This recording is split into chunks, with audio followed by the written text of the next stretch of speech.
Hi everyone. I want to make a video talking about one of the fights that one of my students had last weekend at Grappling Industries, at the local Grappling Industries in Berlin.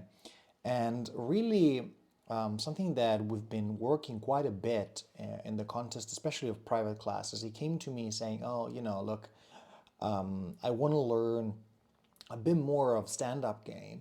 The thing is that we only train nogi together, right? Because I teach mostly nogi.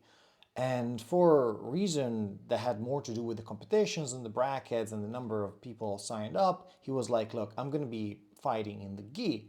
And so we had basically to adjust our nogi takedown game that we worked on for a few months to the gi. And so with small adjustments, we really managed to, well, to have him take his opponent down. I think his master should be master 3, something like that. He's a beginner, has been training for, I guess, a year. He's a white belt. And you can see now pretty good exchange. Basically just the match just started. And you can see he immediately makes a grip. And this is something that we've been already working on quite a bit, this idea of opening the lapel here and shooting the other arm through with this sort of cross lapel grip.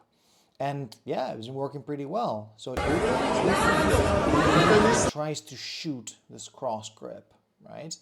And now he immediately goes for the single leg, which has been very much the core of the things that we've been working on, specifically the interplay between single leg and body locks, both front and rear body locks. And you're going to see here in a second, single leg, and now the other guy seems to have, obviously we're talking about two beginners in their 40s, but the other guy seems to have a judo background. You can see him trying to go for a sort of maybe some Uchimata or something like that.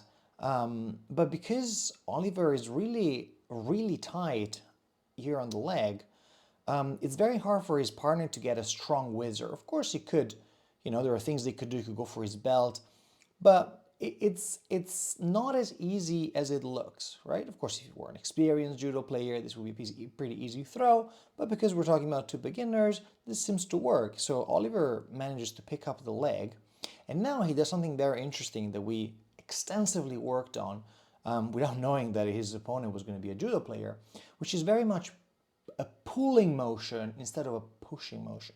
This is something that people often get wrong when it comes to single legs, and that's why they get often tossed with uchimaras and similar throws or arigoshis.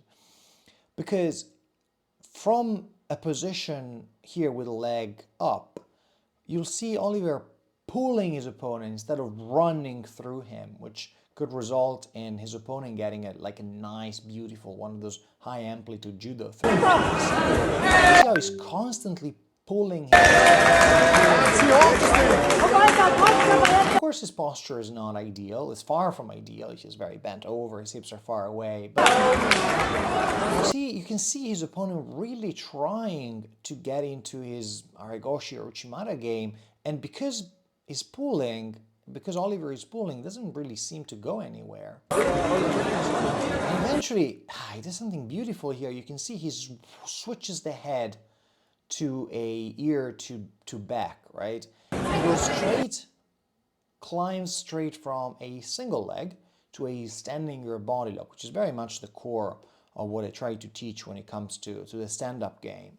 And from here, again, you can see his opponent try to get this sort of overback grip that it might work, but it's definitely of all grips out of which you can get a hip throw. I would say, my opinion, is definitely the weakest one, I would say. Like if you get a whizzer or a collar grip or whatever, I would say this is probably the weakest one. And eventually he manages to bring his weight forward with some sort of knee blocking action. And he ends up on top. It was a beautiful takedown. I am willing to bet that the other guy, again, talking about beginners here, but I'm willing to bet that the other guy has more hours, sort of flight hours, when it comes to the stand-up game. And yet with a very simple principle of just, cross-collar grip, catching the leg, pull, pull, pull, climbed into a body lock, switching to a rear body lock, and just a little bit of forward pressure. You can see here, beautiful. You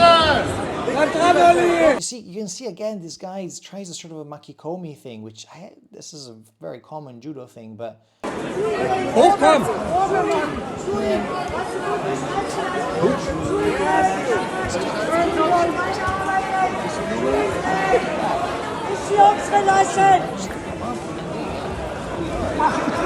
beautiful 2 points, I guess, scored almost immediately. So yeah, as far as beginner goes, pretty happy with the results. Unfortunately, it did end up losing the fight. It was very much a gas tank issue. I think he could have won had it faced this opponent earlier in the day, but it was a long day. He was pretty tired, and his gas tank wasn't where it was supposed to be.